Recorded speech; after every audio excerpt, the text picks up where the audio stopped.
Greetings, this is Jennifer Vanderbeek, Imagine Artist in Residence, and I have an out-of-this-world project for you today.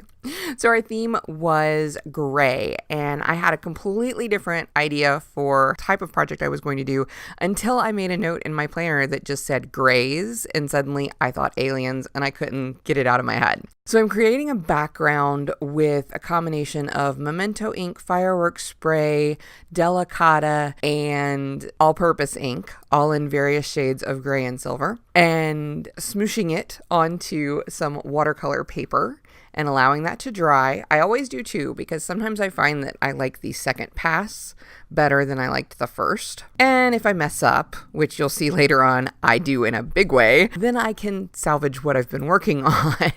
Once the first pass of the background was dry, then I embossed some scattered stars using Versamark ink and silver embossing powder. And then I moved on to creating my moon by pressing some iridescent purple creative medium through a circle stencil that I've masked off with some low-tack tape. I also kind of roughed up the surface of the creative medium with a stiff paintbrush just to kind of create some craters and texture in it so that later on when I go and add some ink over the top of it, it kind of creates some depth. The focal points for this card front, or whatever you want to use it for, are little flying saucers and the quintessential gray style aliens. So I don't have a stamp for that, so I'm going to draw it out. And flying saucers, at least those classic like retro ones, are really simple to draw. Use an oval template and a circle template to kind of get your flying saucer body with the dome on top,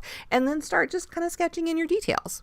So I did that with pencil, and then I used a white eraser to knock down some of the drawings. And then using Memento markers in London Fog and gray flannel, traced over my sketches.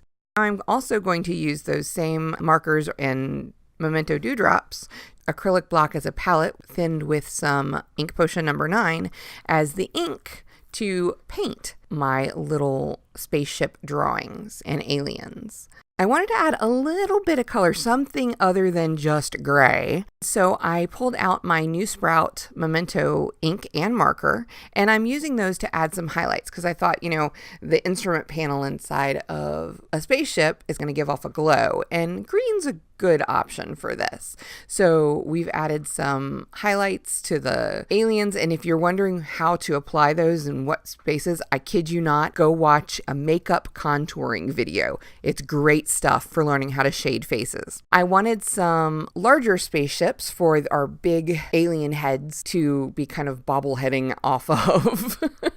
And so I drew those the same way as I did the smaller ones. And then before sticking them down on my backgrounds, I wanted to create a little bit of soft halo around where they would be. And so I used New Sprout ink with a sponge dauber to create that. And then stuck everything down with on point glue. Here's where I screw up. I wanted to add a sentiment. I was just going to have it say greetings because that's nice and all-purpose. I did not allow enough space on the first one that I did. I ran into the moon. Oops. How many times have we done that? No. Anyway, so I set it aside. I wrote my sentiment on the second or backup piece, but I did not want to give up on that first one. I kind of liked it a little bit better, I admit. So I needed to be able to fix it. Thankfully, gel ink on a watercolor-ish background is not super hard to cover up. So I took some more of my fireworks spray in London Fog and I used a paintbrush to apply it over the gel ink, and it actually kind of mixed and smoothed it out. The white gel pen, of course, didn't stand out tremendously against the gray and silver background. So I used, I believe it's the gray flannel Memento marker to add some shading to the letters.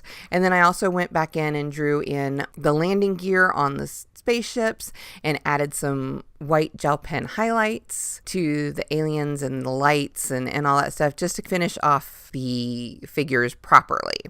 Finally, I matted the watercolor paper on a slightly larger piece of pale green cardstock that I think matches the New Sprout pretty well.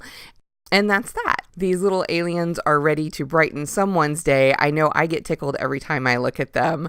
Thank you so much for watching. I hope you've enjoyed this video. I hope it's given you some inspiration, and maybe you'll try your hand at drawing some UFOs or working with shades of gray in your art. As always, for more tips and inspiration, please point your browsers to imaginecrafts.com.